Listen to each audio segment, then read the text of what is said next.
boys are back in town. The boys are back in town.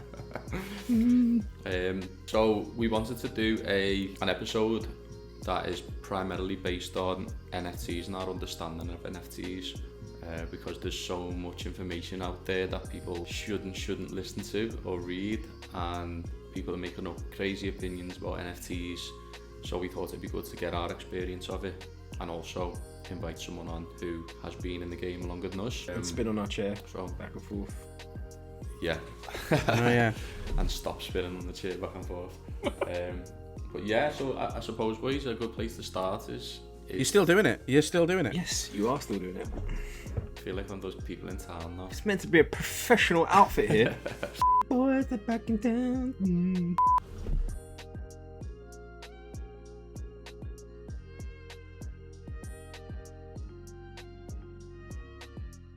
So I suppose a good place to start is to just get your idea of what NFTs are, what your whole view is on it, each of us, and go from there. Yeah, I think that is an absolutely great idea. All right, so from my... Carl, don't talk about antiques. Yeah, all right, I won't. I'll leave it. We've done it already, so we'll just leave that one there. Yeah, later on in the episode, there's going to be a little chat from Carl about antique plates. Yeah, and why they are linked to NFTs. Yeah. So, but there's a lot of information that people will want to know. So I think just saying it from our own lens, be informative for people. Yeah. So I mean, to be honest, from my perspective, when I first found out about NFTs, I was like most people unsure of what they were, and why people were spending lots of money on JPEGs, as a lot of people like to call them. But over the last, what has it been, 9 months or so, and the more and more I've sort of understood how they work, I actually think it is the way of the future, shall we say, especially in maybe not just from an artistic point of view, but just in a general, just the way we operate as people, shall we say. So, I don't know, it's really difficult to kind of explain. To find a start. Yeah, to explain to somebody what an NFT is. I think that's kind of the point, though, isn't it? Like what I was thinking I was going to say is, an NFT isn't any one thing, and I think that's part of the huge misconception. It's to put it into a Karl Thyer style analogy, it's like saying to somebody like, "What's the thing you buy at Tesco?" It's it's not a one size fits all. An NFT can be a piece of art. It can be a ticket to a gig. It can be an entry into a competition prize. It can be a membership to a club. The list goes on and on. You know, it can be an avatar in a game. It can be the thing that wins you money within that game.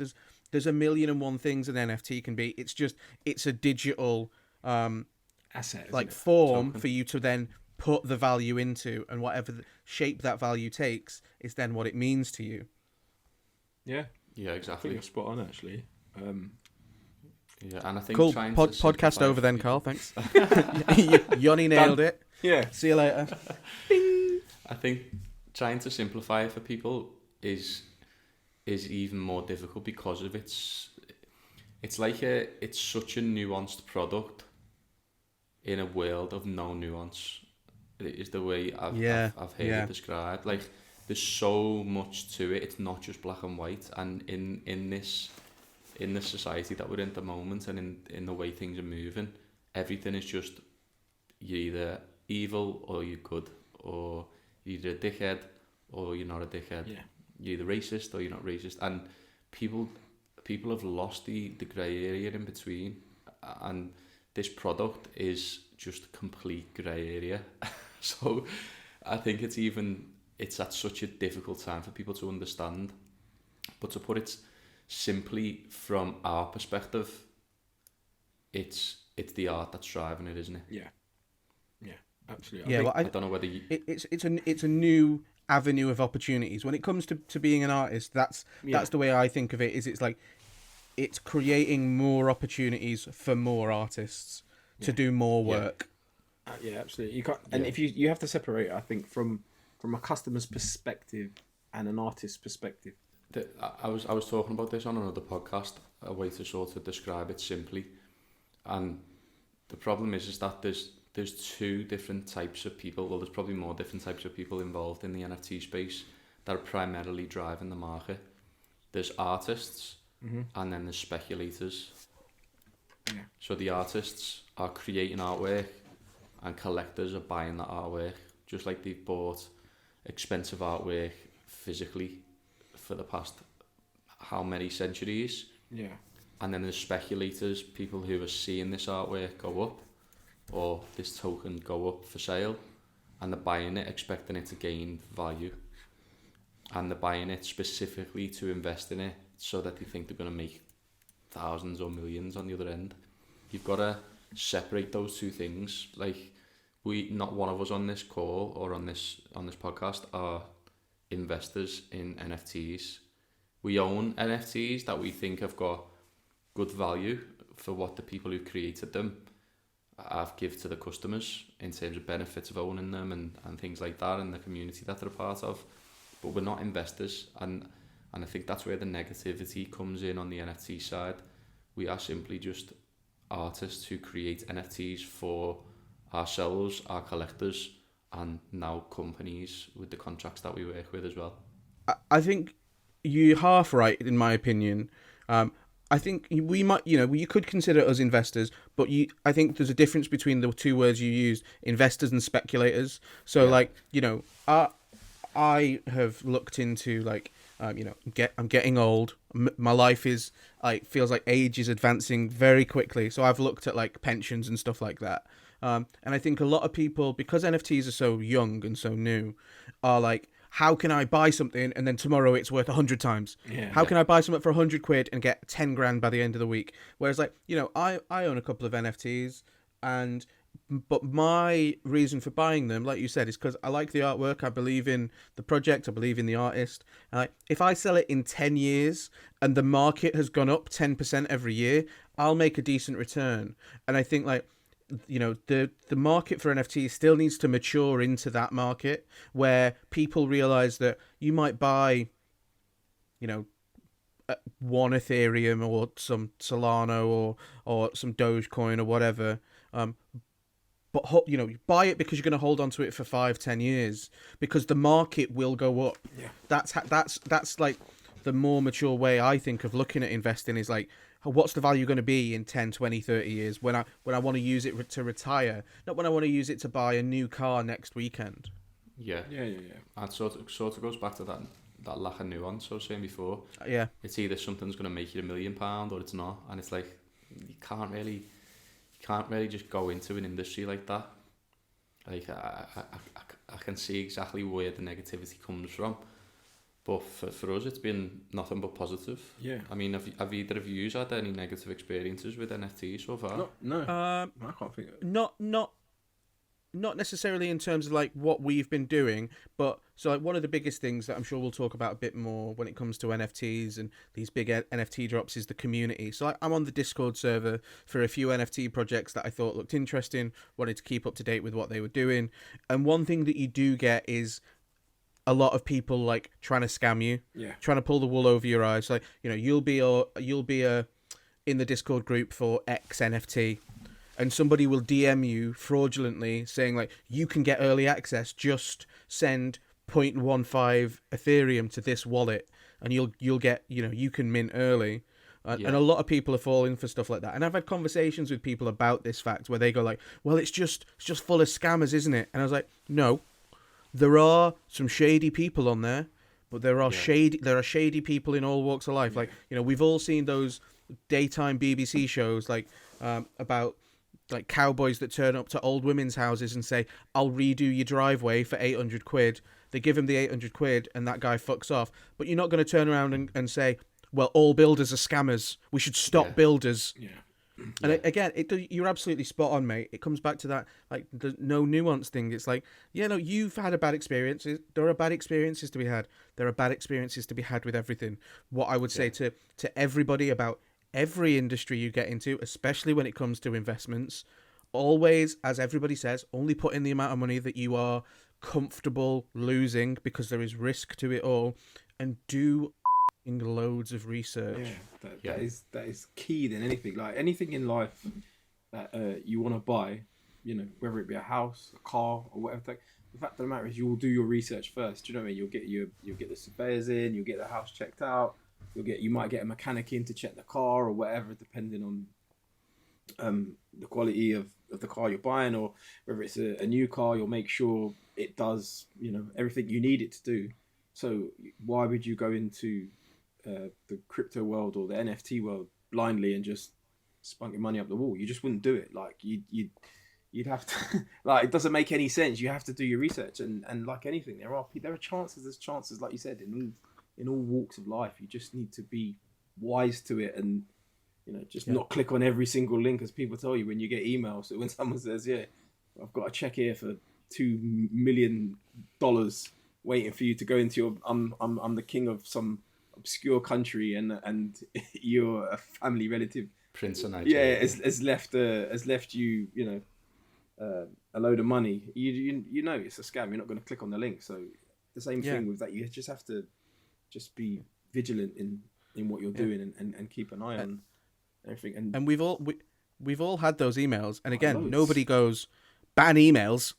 We shouldn't be allowing emails. Yeah, exactly. Yeah. And it's that, and that. I think we have that kind of problem in society in general. Anyway, is that, you know, one bad experience, and you know, it's a bit like the you know, like TripAdvisor and stuff like that. You know, or you go to a bad restaurant and you have one bad experience, and you write the worst review. It's rubbish. The food's rubbish, or the house I stayed in was crap. But the other 10 great experiences you had, you didn't write a review because, you know, there was no need to. So people will only ever see the negative side of this restaurant from your opinion, but the other times it was great. And I just think that we have in society, we have that kind of need to tell everybody about the bad stuff, but rarely sort of promote the good side of things. And everything has a bad and good side. Yeah, definitely. And just to promote, of course, we've instantly gone to the negative side because it seems to be what people are talking about. But on the positive side, like, just to give people an overview of our journey so far, we were 3 separate illustrators, all just running an online store, selling prints, selling t-shirts, selling mugs, some more mugs than others.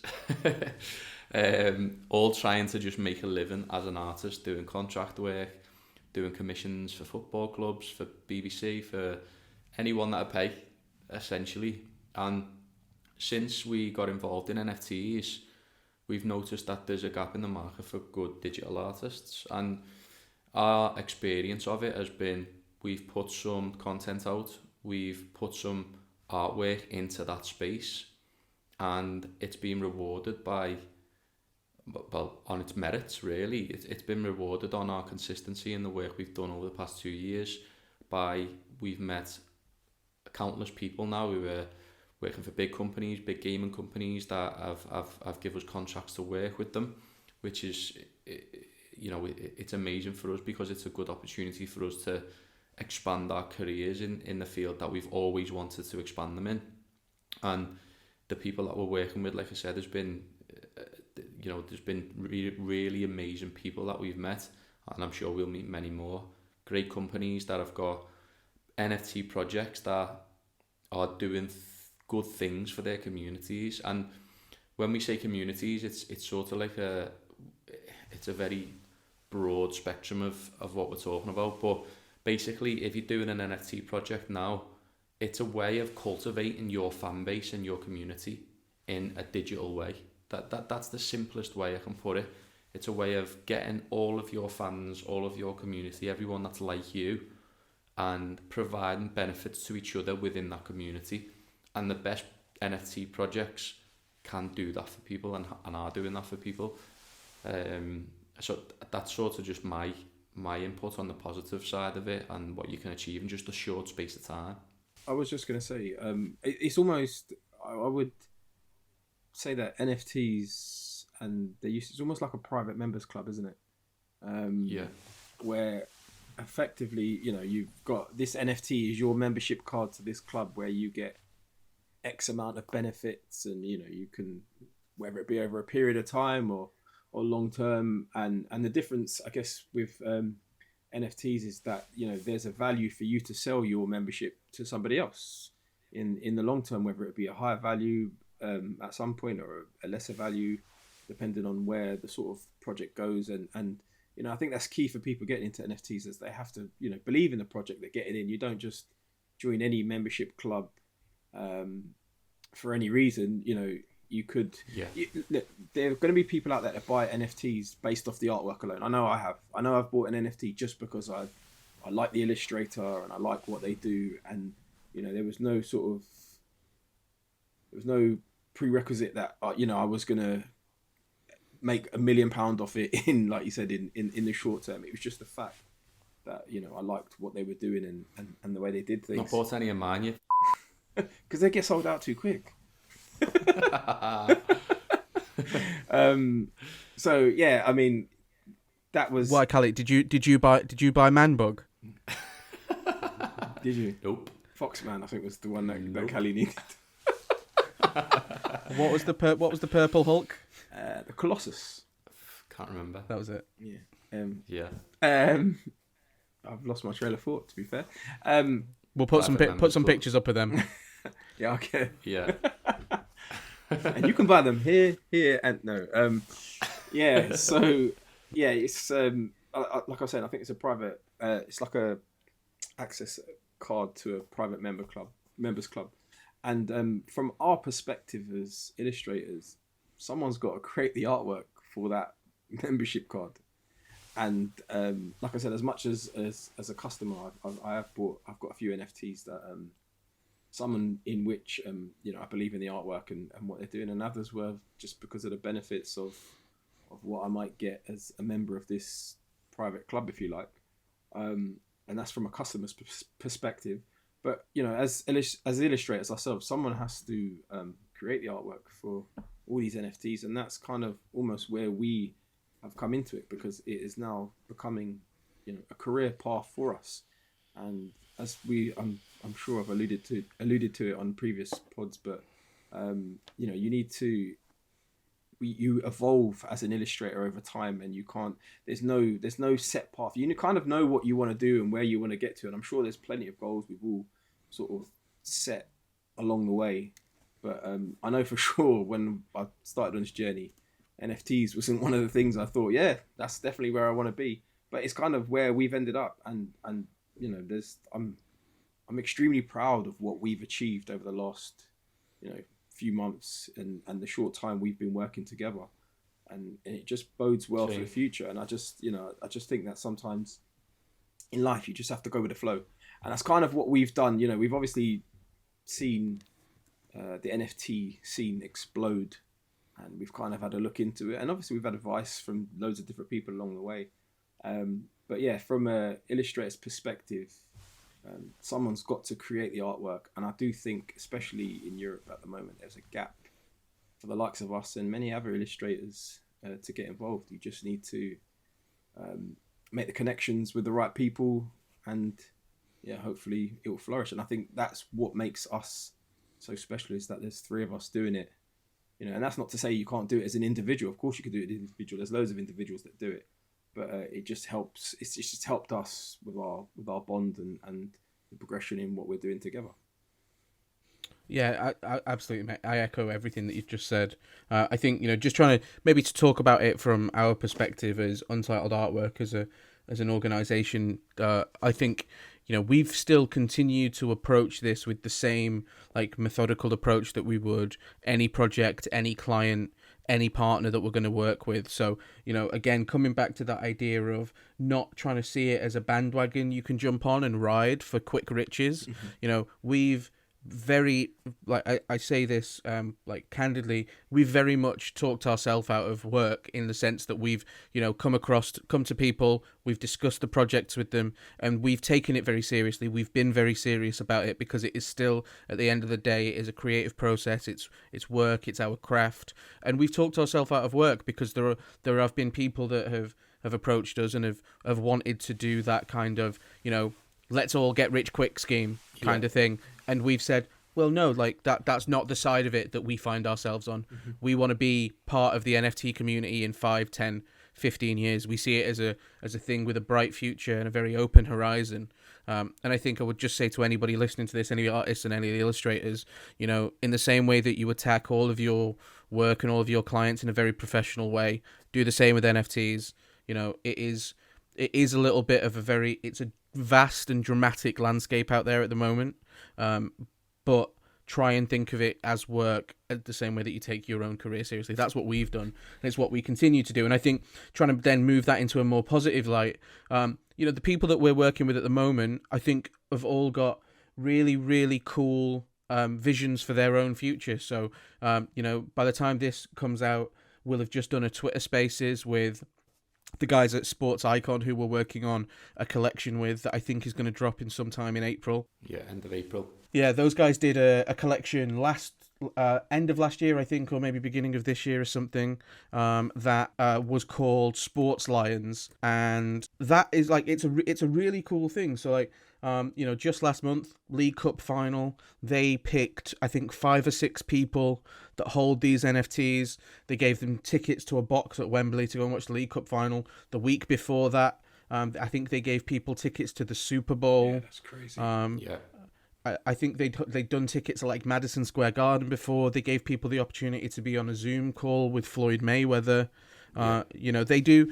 There are all benefits. 100%. Incredible benefits, and I think that's one of the things. Like, I've never seen people who have these, these criticisms that deserve to be talked about NFTs, whether it is, the get rich quick side of things, the environmental side of things, the fact that there are people doing rug pulls out there, but there are also all of the opposite sides. We are working with people who genuinely are trying to build communities that they want to still be active in 5 or 10 years time. And they are giving them these great utilities. And I think that is absolutely the future of the NFT space. Yeah. 100%, and we wouldn't be here discussing it and telling people the benefits of it if we hadn't benefited from it ourselves. Do you know what I mean? Like, we're trying to just give people a push to say that, listen, it's not as bad as people are telling you. Of course, there's a bad side to it, and there's negativity to everything, but there is plenty of positivity to it if you approach it and deal with it and get involved in it in the right way, and try and just, don't get put off at the first hurdle and try and just immerse yourself in the different ways you can get involved in NFTs, especially from an artist's perspective. You just reach out to people and see where it takes you. Yeah, and that's the thing, isn't it? You've got to be careful because you almost come across as if you're preaching, like to say, come and check these NFTs out. It's almost like you're part of a pyramid scheme. Sometimes you can come across that way, but the whole part of this podcast, we do this podcast out of our own pocket because we want people in the creative space to be successful, because it's notoriously difficult to be an artist as a full-time artist. Like the starving artist is a thing. Mm-hmm. Yeah, and it's people are not. I don't know whether it was just the way we were brought up or the way sort of society is in general. I've never even dreamed of that I could make it successfully as a full-time artist until the last few years. So NFTs, with the vast amount of finances that companies have got that are doing these projects, and the amount of opportunities there for people to buy those NFTs and sell them, it is a extremely valid method for people like us to do what we love full time. And if you just do a little bit of research and you reach out to people and you be consistent with your artwork, you might be able to just dig a different path for yourself. And if we can get one person to listen to this podcast and then reach out to us who are digital artists, and we can put someone in the right path and it changes the career and the life, that'd be boss. Yeah. Do you know what I mean? That's what we're doing it for. It's not to say, come and buy these NFTs. People are always messaging me, what NFTs should I buy to get rich and what NFTs do you own? And I'm like, that's not what I'm doing. Yeah. If you follow me online, I'm creating artwork. I've got a company with 2 other illustrators, and we are building artwork for companies and communities in the space. That's it. Yeah, and I think you're right, and I think that that's ultimately it, isn't it? Really, is that you still getting to do what you want to do, which is create artwork. Like that is the basis of it. Is that we are still illustrating, and we are, it might not be the conventional or the known conventional way of doing it, selling prints and stuff, which I know we all still are, but the path we're going down is kind of a not very well known path currently, especially in Europe, I think. But ultimately we're illustrating, we're creating art, and we are earning a career out of it, and that is what I wanted to do. How we get there, or where the path takes you, I've never been totally certain of, and like I said before, I kind of had visions of what I wanted to do, and seeing other people how they sort of achieve their goals. But I'm sure you do, and I know you do. I love illustrating, and then the fact that I can do it in the NFT space is great, and ultimately that's what we're here to do, is to illustrate and earn a career.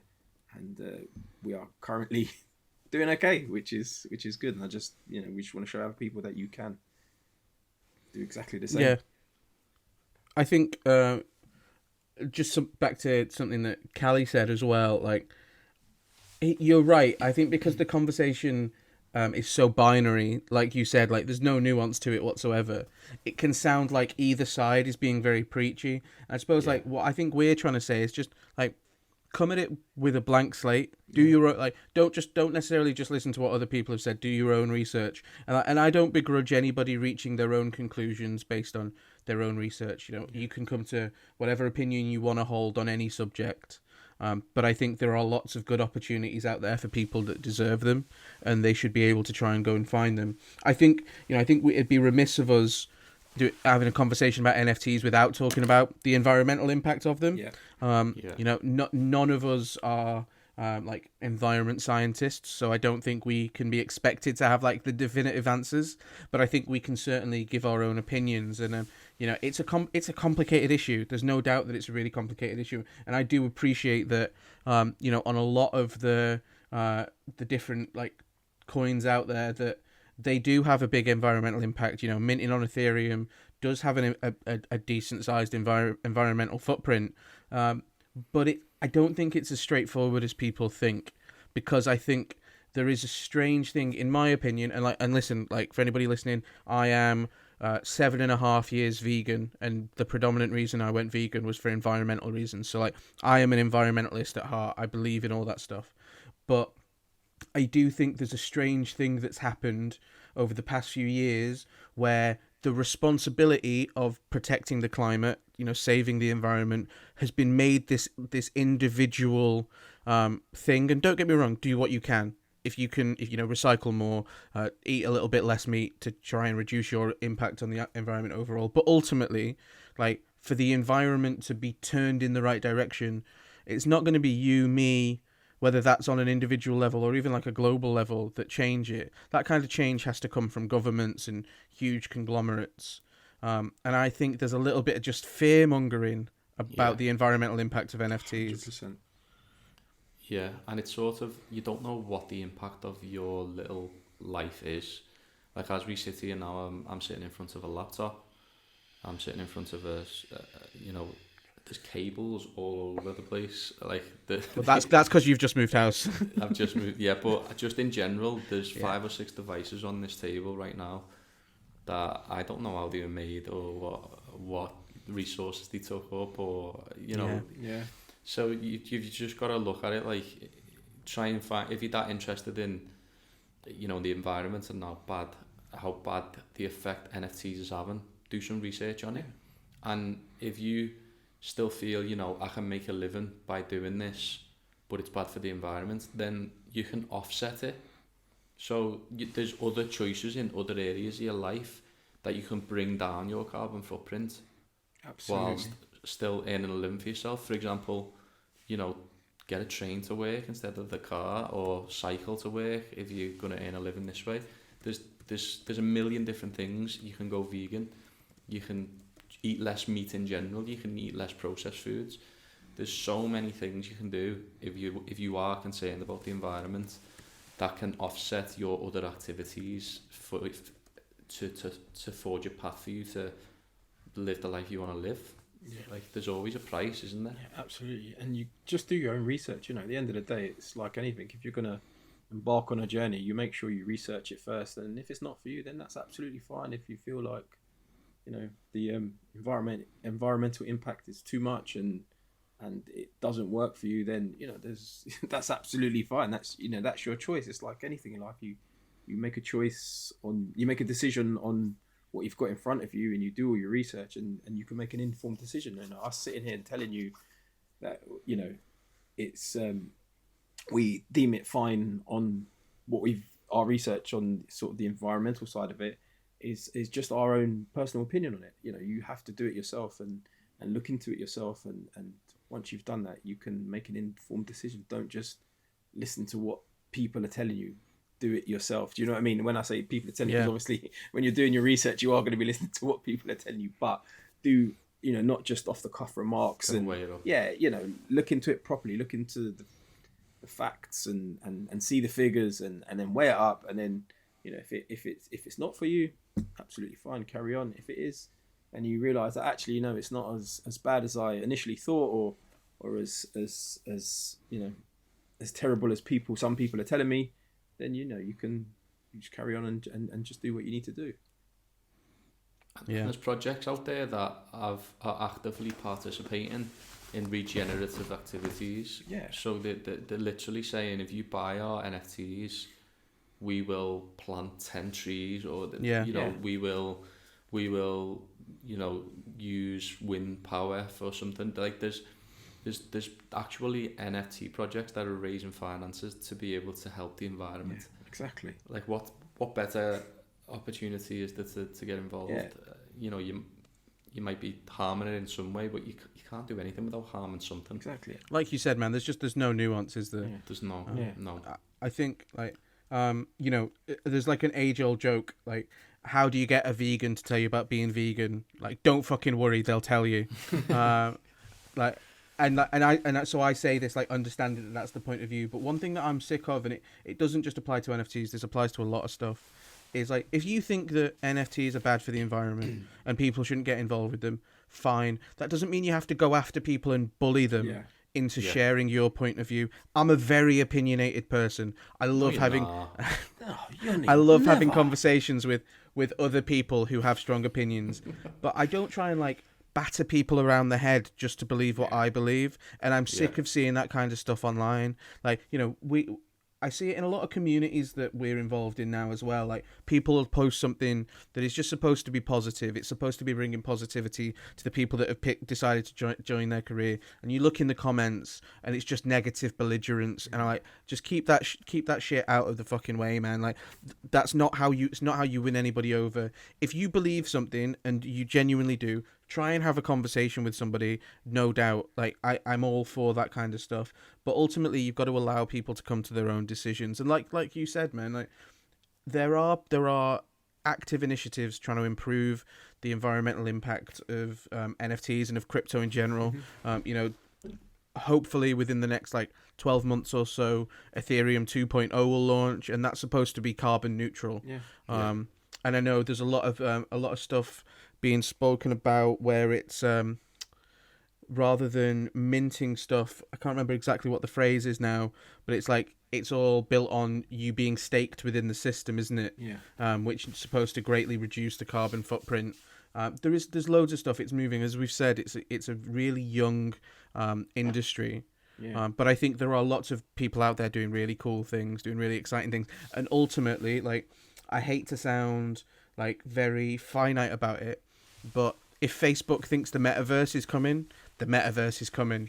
So we need to all kind of start figuring out how we become part of that. Absolutely. Yeah, absolutely. You just look at the other thing I just want to say is, you look at places like is it PayPal?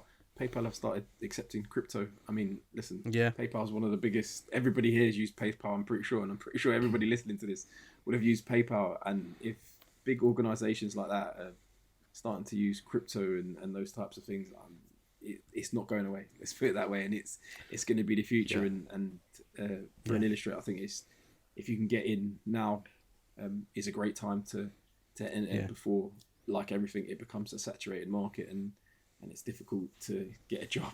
Do you know what I mean? So yeah, for sure. And if you follow us online, there's a lot of content that we engage with around NFTs that sort of not only explains what they are, but if you follow us, you can see the people that we're engaging with that are part of these big projects, and and you can see exactly that there's so much transparency in the NFT space, because one thing we haven't really described is that everything you do on the blockchain, everything you do in the NFT space is recorded and there for everyone to see. It's visible, isn't it? So it's the most transparent industry I think I've ever seen. Yeah. In terms of what people are doing, you can see it all. Yeah. So if you are looking for information on that, follow us online. Go to and look at the people we're engaging with. One of which is someone that we've had an interview with recently, Mark YNWA, who started as a collector for our artwork when we first started getting into the industry, and then has ended up being a partner with us. And the information that's in that podcast is to follow, I'm guessing, after this, or you'll be playing it before it or afterwards. I think it'll just come up in a few minutes. At some point during this chat, we'll cut to Mark. There'll be a fourth little box at the bottom. And then we'll be chatting to him. Mark's a really interesting guy. For those relatively new to NFTs, he plays a game called So Rare, which you might not have heard of, but it's basically it's a cross between Top Trumps and Fantasy Premier League. Yeah. You play that, but but you can play to win crypto. Basically, it's a huge game. It's really interesting to learn about. And he's one of the top players in the world. If people play that, they know who he is immediately. He's a very interesting guy, and I think Mark, along with, as Callie said, some of the other people that we interact with, they know a lot more about the broader crypto space than we do. I think we're very much trying to come at it from the point of view of three artists working within that space, what we've learned, what we believe. There is loads more to read, and I think maybe what we should do as well is we'll just drop a few links to some of the YouTube videos that we've watched that have given us some info on the topic, helped introduce 100%. Us to cryptocurrency and the blockchain as a whole, because there's so much more to learn than we could ever touch on really in one podcast. Yeah, definitely. I get asked all the time about how to set up crypto account, how to set up a wallet, how to get involved, and there's all I ever do is say, go and watch this video, go and watch that video. Yeah. And it's not me palming people off. It's genuinely, that's where the knowledge comes from. Yeah. So we'll post as many as we can in the resource below. And obviously we've got the interview with Mark that you'll be able to watch and hopefully get more information on how that works for him and how he turned his life around from being a finance guy, an investment property guy, to a full-time crypto gamer. Yeah. Crazy. In the space of a few short years. It's an insane story, and it's indicative of the industry, and it's something that we're sort of following as well. We're in a place that we'd never thought we'd have been 6 months ago, so I'm hoping people get a lot of value from that interview. For sure. Yeah. I'm sure that this isn't the last time we'll talk about NFTs on Untitled Artwork, but I think that's been a good start. Obviously, I'm sure loads of you who follow us on social media and might be watching this have questions. Either send them as a DM to the Untitled Artwork channel on Instagram or Twitter, or drop them in the comments below. And in the coming weeks and months, we'll try and do an episode where we just answer all of your questions about NFTs and crypto. Yeah, that's a great idea. Absolutely. So welcome to the podcast, Mark. Obviously, we've been anxious about getting you on for a while, just because of the nature of what we've been doing for the last 6 months in the NFT space. We wanted to get your sort of opinion on a few things. So if you want to just give the audience a brief introduction on who you are, what you do, then that would be a good start, I think. Well, nice to see everyone again. Thank you very much for the invite to be on. Yeah, I don't know. You said you wanted opinion. I'm probably not the right person. I'm very shy and retiring in that sense. I very rarely step out of my parapet to give an opinion, but I'll do my best today. Wise move with Yoni on the call. So what do you want to know? You want to know a bit about me? Yeah, just a little bit about you, little 30-second intro, and then we can sort of go off there and move into other subjects. Yeah, sure. Well, I think simple terms, like you all, I'm a Liverpool fan, first and foremost. Most important part. There we go. I think that's probably the only reason I got the invite in the inbox. So that tick on that one. Yeah, I guess I'm a guy that's just sort of like stumbled into this weird and wacky world of NFTs back in 2018, and it's led me on a journey that has allowed me to, quit my full-time occupation and transition into playing games, football-related games at that, and then more recently finding, another group of individuals that are in this space, and starting to put my old skill set, a little bit more mild skill set towards what's called a DAO with a company called Blackpool. There we go. A bit of a plug for them. And yeah, from there, it's got me meeting guys like you, and it's got me meeting all sorts of people that I would say more in a rounded sports NFT sense now. So it started very much being focused actually on baseball before then moving on to Sorare in football. And now, as I say, the space is opening up for a lot more opportunities. And yeah, for Blackpool now, it's a case of researching a lot of the different sports related games and projects that are coming into the space, and helping in that way. So you mentioned that you got into NFTs in 2018. Was that the first time you got into crypto as a whole as well? Yeah, I'm not one of these guys that suddenly bought Bitcoin for the price of a pizza, or got involved very, very early on. I think it's just playing mobile handheld games. You get all these adverts pinging up all over the place. And then there was one that was Soccer Manager Elite. I think it's renamed. It was Soccer Manager Crypto, and now it's Soccer Manager Elite. And it just sort of sparked my interest. And it had this almost like sign up offer that if you sign up now it was an ICO. So it was an initial coin offering. Sign up now. And for the first X signups, you'll get access to these legend cards. And there were some pretty cool looking, futuristic cards. And I thought, okay, right, we'll put my name down, put a few £100 in it, see what happens. With the promise that, end of Q4, the game will start. So that was 2018, and it's 2022 now, and it's still in beta testing. So it's getting there. The promise of the legends completely was a rug pull. But by that time, I'd already made my first wallet address. I'd put a few £100 into Ethereum at the time, and then from Ethereum into this ICO, and it was all a little bit long-winded for what I was expecting to get out of it. And first experience wasn't particularly good, to be fair. But 2018, that was the very start of the crypto journey. And had you heard of NFTs before that? Had you even heard at all what it was or what it involved? No, and I think even the first game that we seriously got involved in, which was these like baseball NFTs, I don't think they were being sold as NFTs. They were sold as cryptos. So initially they were called MLB cryptos. Cryptos then was replaced later on down the line with the acronym NFTs. But when we were first buying and selling these tokens, I don't think we even referred to them as NFTs back then. It was like, no, these are just MLB cryptos, which are these little bobblehead 3D characters that I think were ahead of their time. They were pretty cool, well designed, but unfortunately the company behind them wasn't able to keep pace with a lot of the demands from the community. They wanted to build the game in a way that they thought was right. The community had some very strong opinions which in hindsight were right, but they weren't listened to at the time. But again, it was just part of that learning process and kissing a few frogs before finally finding your prince. So when you got back involved in the NFT game in sort of 2018, did you have a clear plan to sort of eventually make this your career, get involved in crypto, or was it just kind of like a hobby to just pass the time, I guess? It was just a hobby. I mean, I was still running a property practice at the time with my old business partner, and I say the time and the hours that you end up burning on, let's say, these little mobile games or your PlayStation or whatever it happens to be, it was like, I'd put that to one side. And I thought, all right, well, if I'm going to start something new, I want to start learning a little bit more about this world of crypto and Bitcoin and so forth.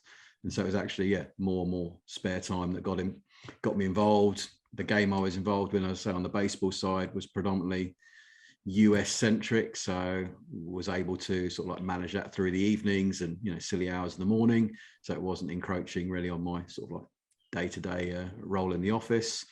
But then when you could start to see the sort of money that was potentially available if you were able to trade or if you were to read the markets correctly, it just got to the stage where like, right, I'd be foolish not to at least take a few months off, try it a little bit more. If it doesn't go well, I've got something to fall back on, and if it does go well, who knows where it might go from there. But were you an online gamer before that? Then were you playing like fantasy football for normal cash before you stumbled upon the crypto space?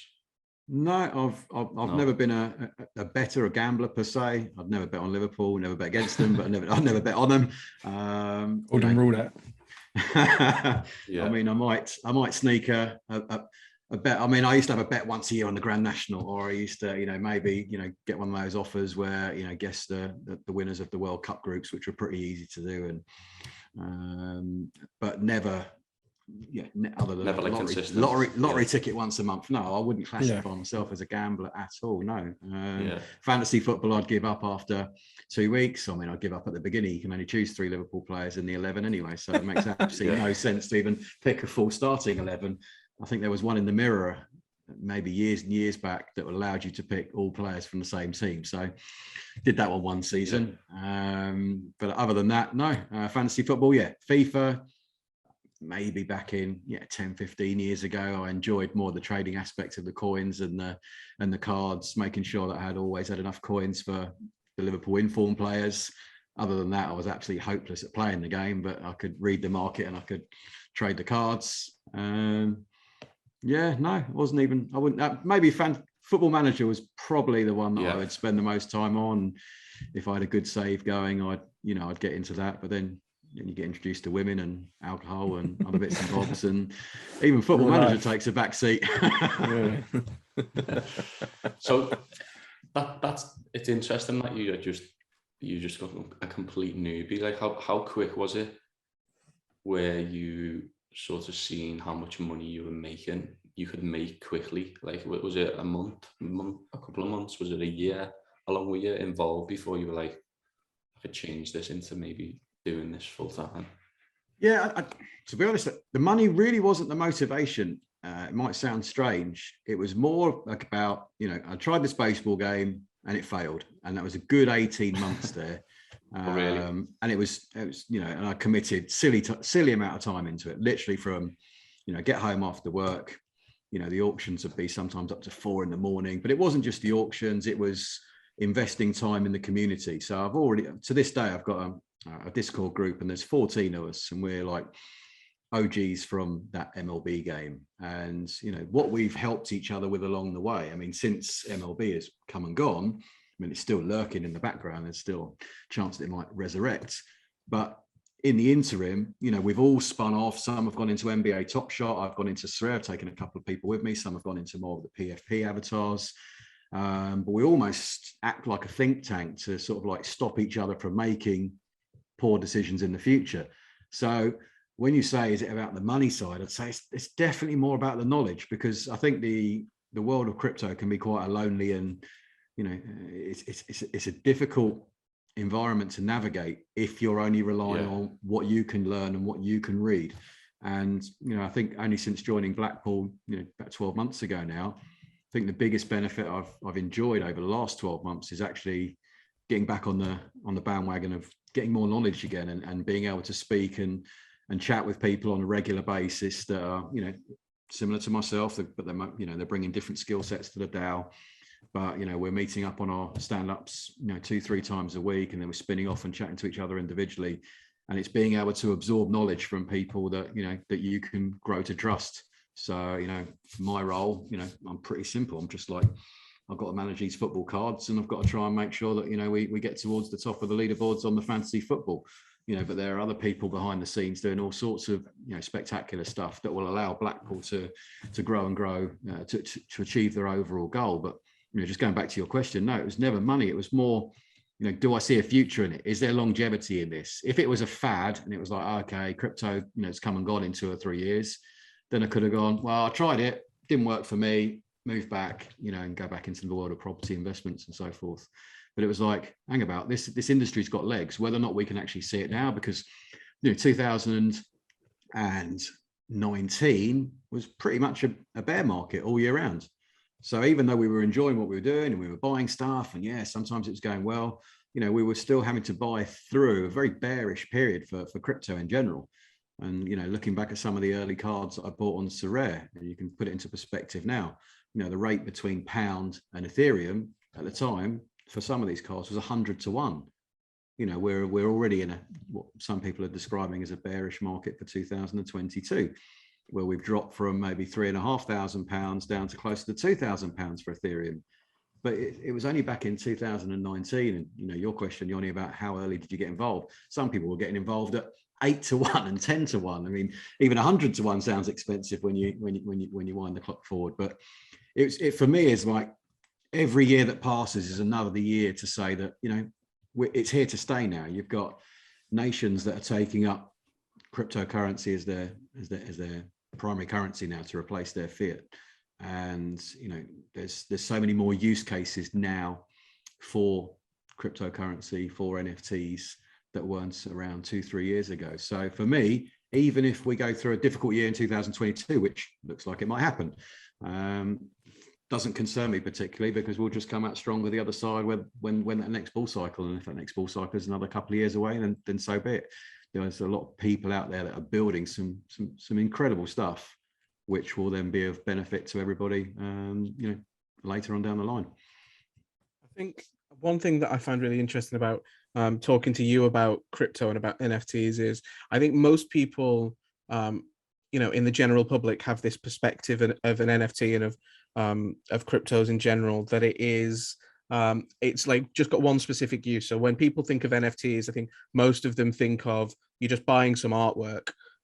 And in their eyes, it might be a piece of artwork that you could probably just Google image search, right click save, and then it's basically the same thing. But it sounds like the majority of your journey with NFTs has been nothing to do with that perspective that most people have, which is that it's just about buying digital artwork.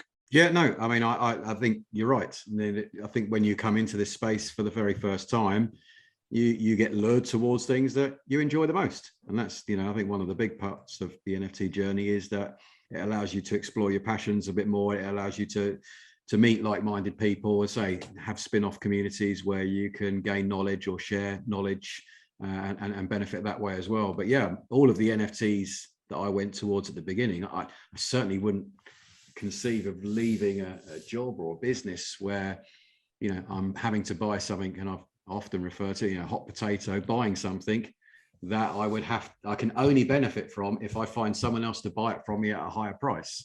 That was never the attraction. And you can argue that Sorare cards, you know, are like that. You buy a card for £100, and the only way you're really going to benefit is if you can sell it for £150. It's not strictly true, because you've got the use case of being able to compete with it in tournaments. But yeah, for me, all of the NFTs that I've gravitated towards, certainly up until I met you guys, you know, 6, 9, 12 months ago, have been NFTs that I felt that if I was wrong at the point of purchase and I'd overpaid, or, you know, the market turned against me for whatever reason, well, I've got the ability to use it to create a yield. So similar to owning a stock, you know, can I get a dividend payment off this?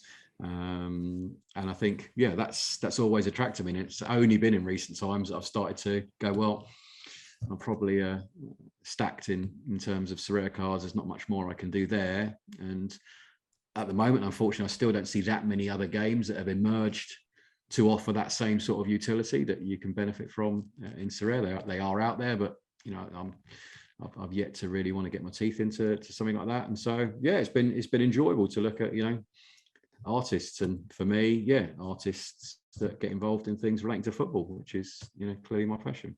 We've obviously had a discussion and recorded a pod about, well, we haven't recorded it yet, about this, the simplistic side of NFTs, what the definitions are. And one of the things we wanted to bring you on for is majorly for that utility side of things, because like Yoni said, people are buying stuff like Bored Ape Yacht Club for millions. It is millions, isn't it, still at this time that we're recording? And that was one of the things Yoni didn't really want to get involved in NFTs for, because he was like, why would someone buy that for millions? Now, we think you've probably got a better perspective on the utility, because there's so many utilities on the back of these NFTs, from gaming to yields in the finance industry. Is that what you see driving the industry long term, the more utility side of things? Because the art side is still prevalent. Like, I still sell NFTs based on the artwork. You're a buyer of a perfect example of that. Which do you see driving the industry more? And what does that mean for artists and companies? Yeah, I mean, look, I've got an opinion, but it's not something which I think everyone has to find their own way, and NFTs mean something different to most people. I think if you really cut it down to its most simplistic form, for me, it's the provenance of ownership. It's being able to say that I've bought this, and you can look in anybody's wallet and see what they own, and people have got some weird and wacky trinkets that they've bought that have gone to zero, and then they've got stuff which, is say, for unknown reasons to some of us, have suddenly shot to I say become $1 million assets, or on paper $1 million assets. So I think, again, if I don't know, there's different ways to look at it. If you've just gone for a house move, Callie, so here's one for you. Yeah. You've moved house. I remember when I was, a little bit younger, I'd have Liverpool programs stacked up. You'd have your different collections of the various things. You've had to up sticks and put in boxes all the things you've collected now, and boom, pass it. Now, in decades from now, you might have children, you might have grandchildren, you want to talk to them about. Okay, well, you might have you might want to talk about the Klopp era to some of your sibling relatives or whatever. But the point is, what you're going to do is you're going to creak up into your loft, you're going to dust off a load of things, you're going to bring down these programs, some of them are molded, whatever. I'm not saying that digital means better, but this is a timestamp that I think people can refer back to. So an NFT is something which, let's say, if it's the digital program of Liverpool v AC Milan in 2005, yes, it'll have some value. It'll have more nostalgic value, sentimental value to a lot of people, but it might have some value depending on how many versions there are of that particular program. But it's an education tool that you can then pass down, or it's like, okay, right, yeah, I remember I was there, or I wasn't there, but I experienced it. This is where I was. You're better then pass that down to someone 20, 30, 40, 50 years later, far easier than, how many people now are trying to scoop up that original Pele card, physical card, or some of these old Panini cards from the very first editions. Why are they so valuable? Well, they're valuable because of their scarcity, but they don't have to be. NFTs don't have to be scarce. There's no reason why we all can't have a 2005 Liverpool v AC Milan NFT. These proof of attendance. There's very different. There's lots of things that NFTs don't have to have crazy values associated with them. I think they can be enjoyed as much, as I say, for what they are, as I say, because you can take them forward as part of your life, part of your wallet. You look in your wallet, what have you got? You got, are you a person that carries cash? Are you a person that carries, credit cards? What have you got in your wallet? Well, it's the same when you look at your digital footprint. Someone looks at mine, they're going to see a load of baseball bobbleheads, now followed by, some of your artwork and some of the things that I've artists I've got to learn over the last 12 months, because that's almost like a representation of me. In 20 years time, 30 years time, I'm going to look back at these with, I'm going to hopefully always look back at these with fond memories, not because it's a one of one and no one else has got it. Oh yeah, I'm the only one that owns this thing. It's like, no, it's something which I can enjoy, and the people that I know at the time and my friends or family, I'll be able to say to them, yeah, this is representative of the Liverpool that I grew up with in the the early 20s, and as opposed to, I've got this Mo Salah one of one and no one else has got him, so he must be worth £500,000 now. It's like, no, it's not I don't really see it that way. Like naturally, I think everybody is afraid of change, and I think a lot of people look at NFTs and digital versions of everything as change that they don't like. I think, you know, if you go back to the early part of the 21st century, everybody said that digital photography would never take off because the quality was crap compared to proper photography. You know, you think about the fact that even like now, we all are so eager for people to just send stuff over email. You know, I never want a physical copy of something to come through the post, because why the fuck would I want that in my life? But there was still a time when people were like, oh no, I'll never stop sending letters. And I think there's that natural like reason for people to be worried. But I think that one of the things that I think is really interesting is I think that we'll eventually find ourselves in like this harmonious world of both. So, you know, take for example, like you said, the AC Milan Liverpool 2005 Champions League program. Let's move it to this year, and let's say Liverpool make the Champions League final this year. Well, there can be an NFT version and there can be a physical version, and anybody and everybody can be able to buy the digital version. And I think what would actually happen is that would make the physical version in 20, 30, 40, 50 years time even more valuable, because there's now a counterpoint to it. Whereas before, only this specific version existed, and you might not even really be able to perceive of what that would be. But now everybody can have the digital version, but the physical version, I think, becomes even more special. And I think they both, therefore, find their like natural place. And I think that only applies to obviously like the collectibles market. But I think it's a case of, I think both can bolster each side of the industry more so than try and take the place of one another.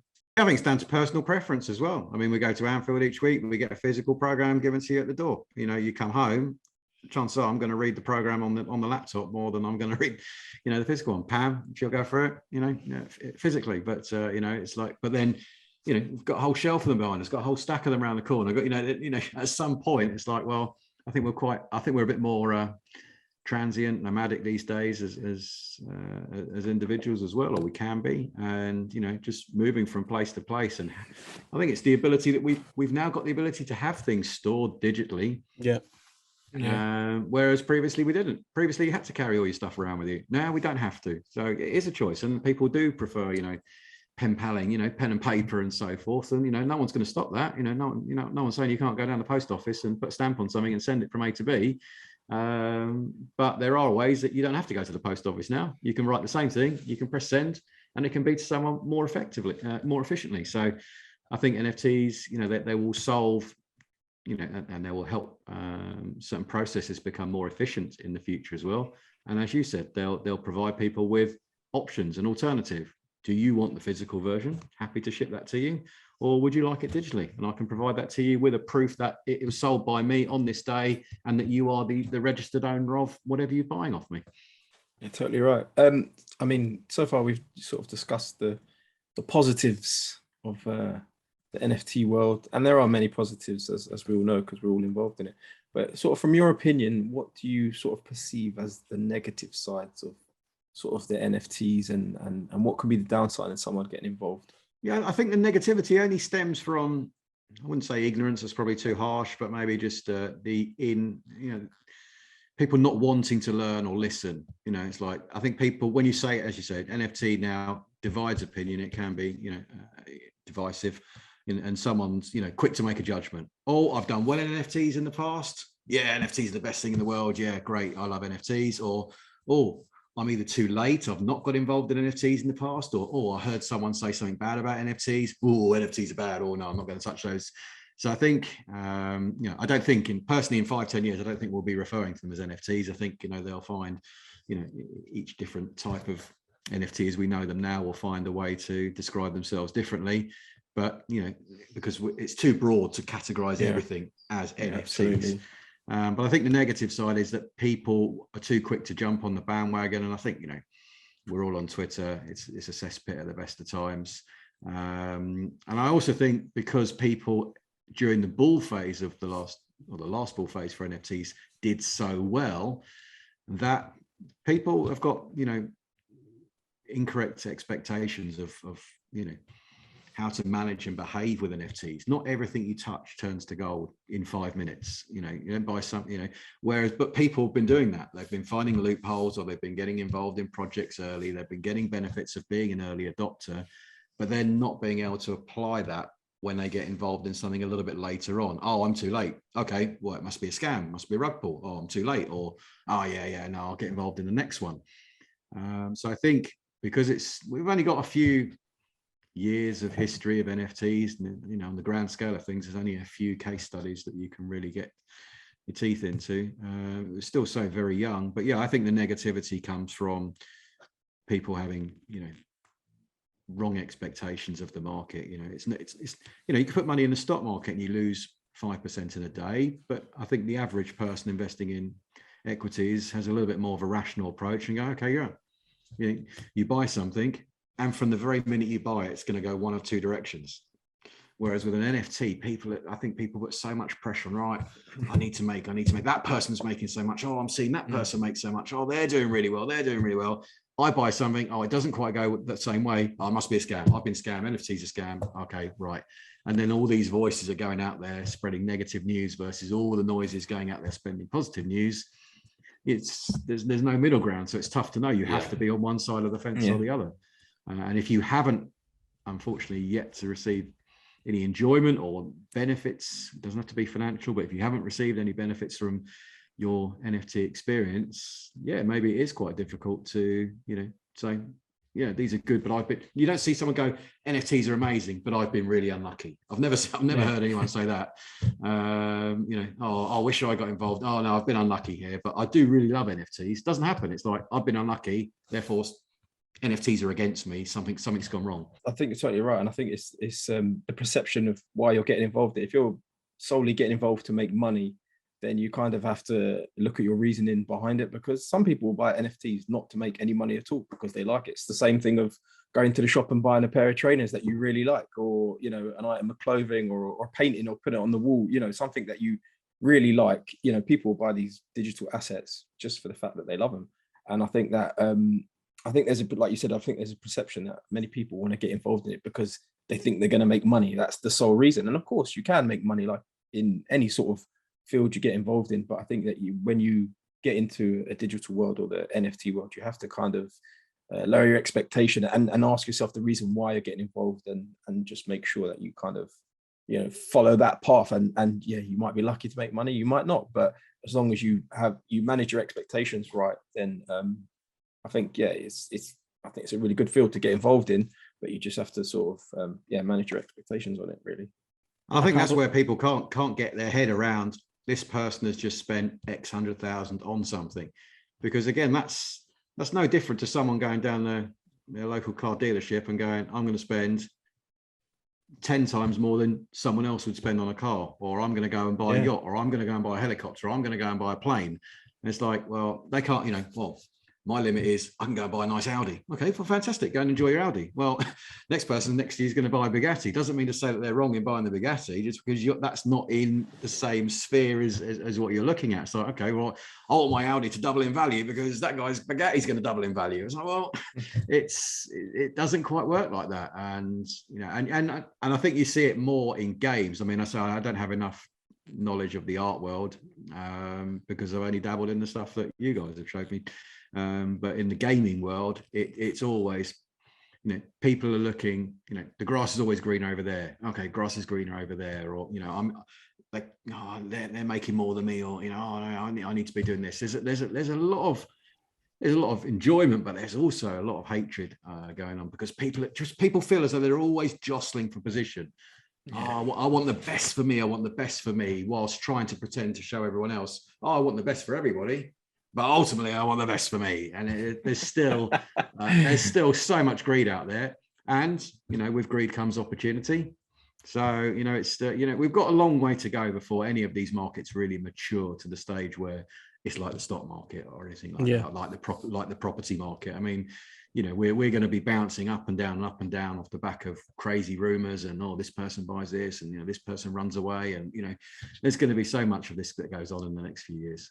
I was just going to say I was surprised that Karl didn't mention antique plates. I was. You know what? He loves the antique plates analogy. But it's true. Go on, give us the antique plate analogy then. All right. So, for example, like, you know, people ask why you want to buy an NFT and why are you snoring? Is that a sound check? What I'm trying to say is we've been doing it for thousands of years. Yeah. Buying NFTs is just the digital form of what we've been doing 1,000 years of buying stuff and holding it and hoping it's going to make, you know, increase in value. People buy antique plates, right? But what do they do with the antique plates? Where's your antique plate? Oh, it's in a safe somewhere there. So what's the point of it? What's the point of you holding this antique plate? It's because you hope in 20 years time, it's going to be worth X amount of money and that you can sell it for, you know, because you don't, there's no use to it. You've got no use. You can't use it because it's antique. It might break and whatever the case. And sometimes, and I feel that NFTs sometimes have the same, some people are getting involved in NFTs for the same reason. They're buying stuff, holding on to it for the fact that they hope in years to come, they can make some money off it, or, you know, for whatever reason. And I think it's just something we've been doing for thousands of years, but it's just in a digital format now. There's no difference. Obviously now with the NFT, it's because people could say, oh yeah, but I could save that JPEG as well. And you're right, you can save that JPEG, but according to the blockchain, you are not the owner, so you can't sell it. So yeah, you can save it and you can put it up on your wall, but if in years to come it does increase in value for whatever the reason may be, as the NFT owner, I will be able to sell it and make my money. Do you know what I mean? So yeah, I just think it's something we've been doing for thousands of years, but it's just in a digital format now. And closer to now, you know, you've had obviously periods of time where people would be in times of trouble, they'd go and maybe look at buying gold as a safe haven. Well, yeah, a lot of people will buy gold and physically own the gold. You said maybe put it in a safe or definitely keep it somewhere in safekeeping. Whereas now you can just go to a commodities dealer and buy a gold contract to say that you still own the gold, but it's owned by somewhere else. You know, and so you've got a digital slip of confirmation to say it's still the same way. I can move into gold or I can move into another precious metal, but without having to physically take the ownership and obviously the risks associated with that as well. I mean, look, you guys have been involved in NFTs now, I think longer than 12 plus months, and you know, you're getting involved in projects. You know, you're probably more relatable to the people that are coming and following you. You know, I don't say anyone's late, but you know, people that are now asking you the questions, oh, why should I be getting involved? And then there's artists, you know, working with guys like Toddem recently has put some cool stuff online, and ATH fan art picked up that Trent from him, that glitch baller the other day, which was really cool. You know, it must be quite daunting to take that step. And you know, how do you encourage, or you know, how do you express to people that here are the pros, here are the cons, you know, this is why we got involved, but you know, you got to make your own decision, because it's very difficult. I think, you know, again, I go back to my investment days, you know, when I'm talking to someone, say, oh, would you recommend this or would you recommend that? I always think about, well, how would I explain it to a family member? You know, yeah. I'd never go and tell my father, you must buy this, or you must get involved in that, or take a look at this, or take a look at that. And I think NFTs, because they're so volatile, good and bad, you don't want to be that person who goes, yeah, follow me into NFTs, they're amazing. And then, oh, back up, it didn't quite go according to plan here. I think you need to be really careful with how you educate and how you help people make that decision as to, because it has to come from them. It shouldn't come from anyone else. How do you help people decide whether or not, as an artist, yeah, maybe you should consider, you know, having part of your portfolio or your collection, or consider producing your artwork in a way which will appeal to physical collectors as well as digital collectors. I think that's what it is, because there's so many different aspects to it. It's literally like, people message me regularly saying someone's just made loads of money with these NFTs that I know, which ones do you think I should buy? Because I've, like you said, I've been involved in it for 6 to 8 months now. And I'm like, I'm not an NFT investor. That's not what I do. I'm an artist. This is just a method that I use to earn a living. That it's nothing other than that. And then, you know, when you get more into it, you go from just producing artwork for collectors to working with huge companies that create these games, and it's still all really new to us. And to answer your question, you know, we're putting this content out for that reason, so people can come and watch this and go, oh, right, it's not just people making a shitload of money buying something random, because that's just lucky, in my opinion. You know, if you're an artist, like you've just said, I highly recommend just trying it, because you don't know where you're going to end up doing it. I didn't know I'd be working on a on a on a project that would be selling stuff to online gamers that would be making money on the back end for that. Like I still don't really understand it fully, but I had no idea I'd be anywhere near doing anything like that. So I think just what the motivation is, you've really got to sit down and do your research, watch podcasts, listen to people who are involved at all levels. You know, people like us who are artists who are doing it simply to just experience it, and then also as a form of income. People like you who do as a full-time career and involved on the project side of things. Just sample as many different people and as you can online, because that's where we are still learning, and that's where people are going to get the most value.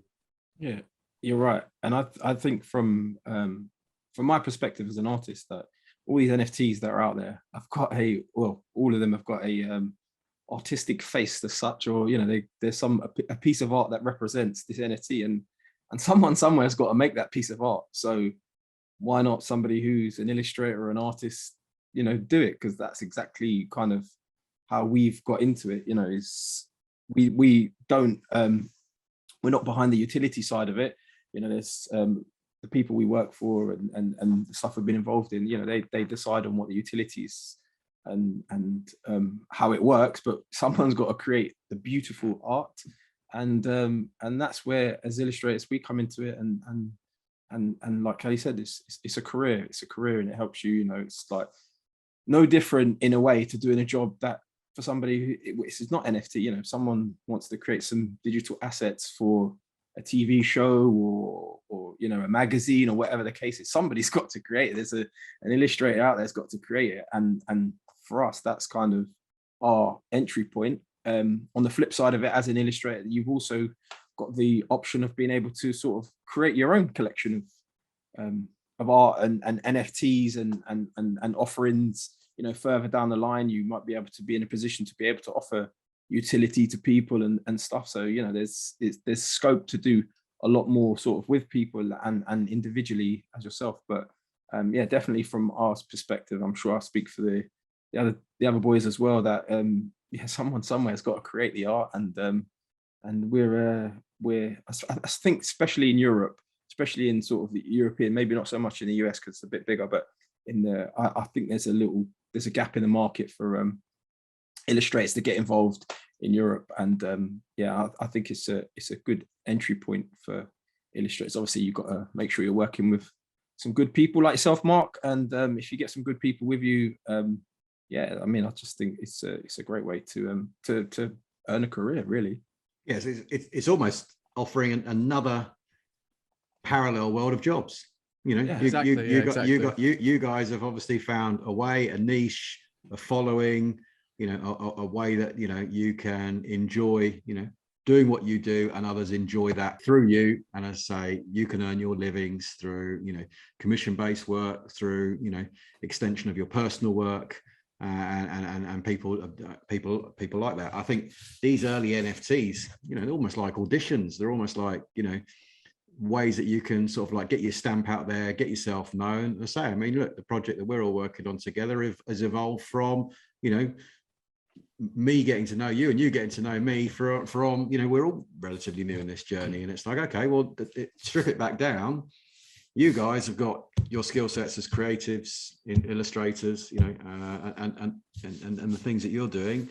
I'm more of a connector at my stage. You know, I'm able to say, okay, well, hang about, I can see your talent, and I know what we're trying to achieve on this side of the fence, but, you know, I've got it in my head, but I can't do it on paper. Right, we need people like you, in the same way that we look and go, right, oh, we need some more developers. Oh, we need some more marketeers. Oh, we need some more, you know, human resources capital. Well, okay, well, now we actually need some more designers. We need more illustrators. And so there are going to be just, I wouldn't say the word normal, but they're going to be job openings for people like you in the physical world, but also in the digital world. And there's no reason why you can't spend your time 100% physical and nothing in digital, 100% digital and nothing in physical, 50-50. I mean, yeah, absolutely. And so I think a lot of these NFTs I see, certainly the better ones, I say they're almost like, global job interviews, and like you're putting your stuff out there for people to be seen and judged, which I think is very, that's a tough thing.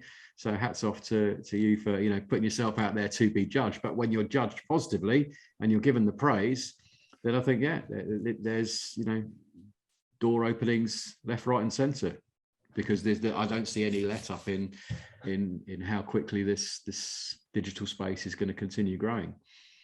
Yeah, you're definitely right when you say that. I mean, I think we're in a bit of a unique position because as artists, we've all worked full time in other roles for up to decades. So what we're noticing in a lot of cases is the companies we're working with, they're so new to the NFT space themselves that their organizations are growing, and there's a lot of gaps in skills that not necessarily they haven't identified, but that they're looking to fill. As their company and their artwork, their NFTs, their projects are growing, there is a need for a manager, there is a need for a social media marketing guy or girl, there is a need for someone who can build websites, there's a need for a coder. So it's not just artists that should be looking at NFTs and going, maybe I should give this a try. It's people from all areas in all industries should be looking at the technology involved in NFTs, the type of companies that are getting involved heavily. It's sporting companies with us that we're sort of in that niche, but there's so many different companies that could be and should be, creating projects on this plane, and that there's just opportunity for everyone. I know you're trying to get people, obviously, through this podcast to, go on that journey, the journey that you're on, and obviously they can learn from you. And I say maybe there's, lots of people in similar positions to yourself, but maybe 6 to 12 months behind and trying to, okay, well, I'd like to emulate, some of the steps that you guys have made. And I think, again, one of the, if I can, the only real bit of, not advice, but a tip would be, go and submerge yourself in some of these, communities that, that we all frequent, because you'll get your idiots in there. But if you can sift through that, then, you will find genuine contacts of people. And so, I mean, Blackpool DAO now is close to 100 contributors, most of which I've never met. We get together at conferences, twice a year-ish. We get, stand-ups, but not even in stand-ups. We don't do the video calls like we're doing today. It's incredible, the strength and how much you can build, when everyone is pulling in the same direction. And, the first step towards that is going to, find like-minded individuals. And a great thing for you is that, you're all very similar in a certain way, and you're attracting other people that are similar to you. So, if you can grow a community out to help one another, I say there's going to come times where you guys have got too much work on, right? We need to take on a fourth person, we need to take on, someone else, or we need to outsource this there. As long as you've got that strength in the community and the trust within the community, then doors will open. And it might be that someone goes, well, someone might not be an artist, but someone might like you guys and go, well, I'll tell you what, I could market the fuck out of you guys, give me a chance. And, you might find someone that can take on that part of it, whilst you can then go and focus purely on the artwork, which is where your forte is. So there's ways that, Untitled Artwork can evolve, by, growing out in this way as well. And it doesn't have to be like, so my old business was about 7 miles down the road from here, catchment area of maybe 20 miles realistically for people to employ, to bring them in and get them into the office on a day-to-day basis. Those rules are, completely off the table now. There's no reason why you can't be working with someone in a completely different time zone, thousands of miles away, effectively, with, implicit trust, in order to enhance your position and their position. And I think that's the exciting part, is that, not that I don't enjoy the commute, or didn't enjoy the commute from going to work and seeing people on a physical basis, on a day-to-day basis, but, I get that same buzz, and even perhaps even more so, a sense of achievement when you can do so much, working in your home environment and still being able to build and progress towards a long-term common goal. It's amazing. And I think you guys are have already taken massive steps in order to, you know, build foundations of followers. You know, I know you've got communities out there. Your work speaks for itself. So, you know, you just got to keep going and, you know, let's see where it takes us next. I will say, though, that for all of the newly baptized to the world of crypto and NFTs, we will include dictionary.com links in the description of this video so that you can find out what all of these acronyms and terms mean, such as probably the most esoteric DAO, which has come up a few times. But I think that's a really interesting thing to read up on, not something we need to go into much here, but if you give that a Google or follow one of the links we include, it's an interesting thing that I think only exists within crypto organizations. One thing I will say is I think a lot of people, and kind of coming back full circle, and maybe just to put a bit of a full stop on the points that we've all been making, a lot of people look at these 10,000 projects or these specific drops that, you know, that 100x after a few weeks because they get the right bits of press or the right bits of PR, and they think that what has happened there is somebody stumbled into success. And just like everything, within art specifically, what has happened in the background of a project like that is loads of work, loads of thinking, loads of creativity, some ingenuity, a lot of organization. The majority of these projects that are super successful, the majority of the individuals that are super successful work incredibly hard. And I think there's a small corner of people that either look at it, like I said, as luck, or think, well, I can just do the simplest version of that, or the simplest version of my execution of an NFT, and I'll go to the moon. And it's never going to work like that. If you want to be successful in NFTs and in crypto, just like you want to be successful in your art, you have to put the work in. You have to be smart about it. You have to be creative. You have to show people the value in what you do. And ultimately, no matter what level of success you hit, you will be successful if you do those things. Amen to that, brother. Amen. Brilliant. Is there anything that you want to, what's the most important thing to mention for you in the NFT space, Mark, being someone who's been involved in it for longer than us and where you're at? Is there anything that you want to sort of put out there as a message for people who want to get involved? I know we've mentioned a few things, but apart from us being the greatest people you've ever worked with in your life. Yeah, I'm we'll cut that out. Don't cut that out. Leave that in. Yeah. Scone. Is that gonna divide opinion? Don't start. Yeah. You'll be fucking scone in a minute, mate.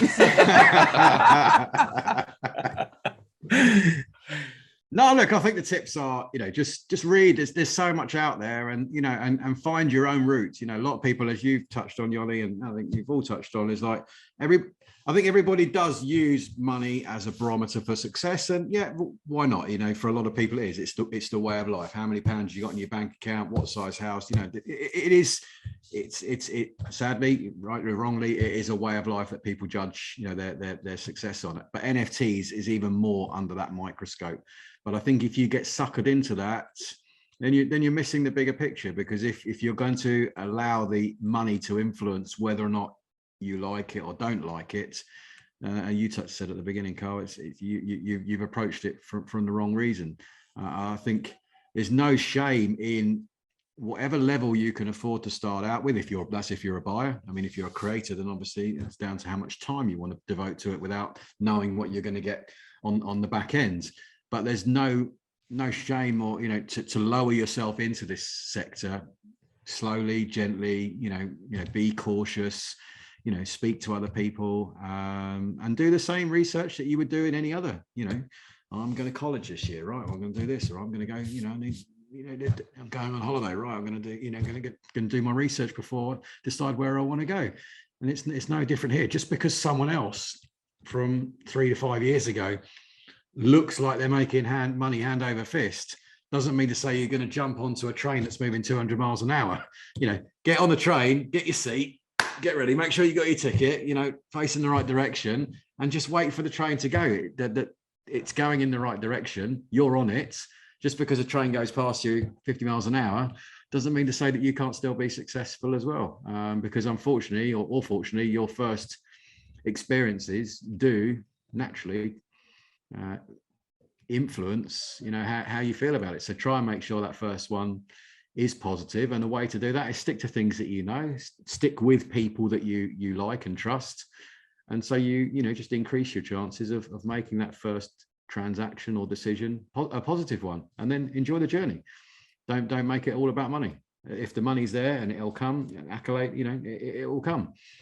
Excellent advice. Brilliant. You can cut all that out now. Go back to the original one about just joining the community. Yeah. Perfect. Is there anything? Where can people find you online? Is there under a rock right now? No. You like to keep that under wraps. Yeah. No, look, I'm online. I mean, I think.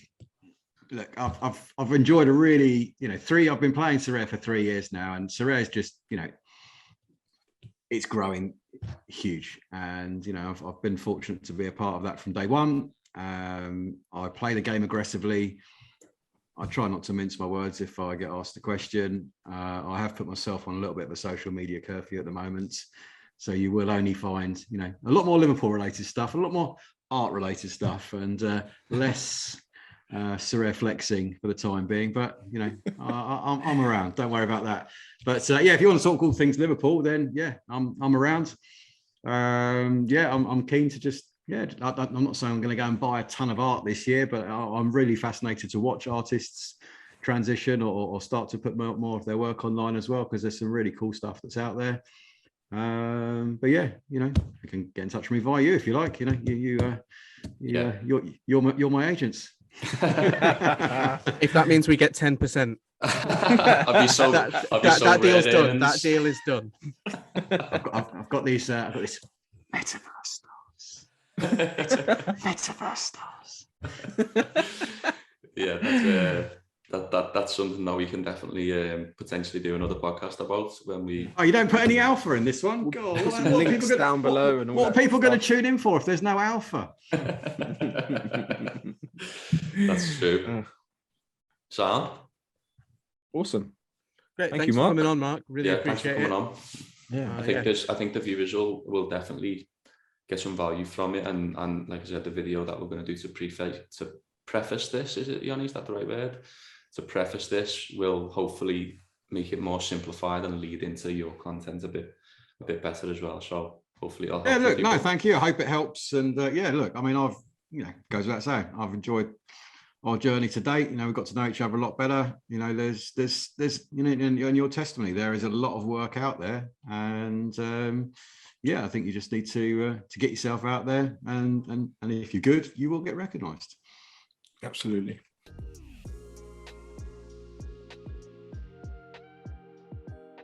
Thank you for watching another episode of Untitled Artwork. Don't forget to like and subscribe.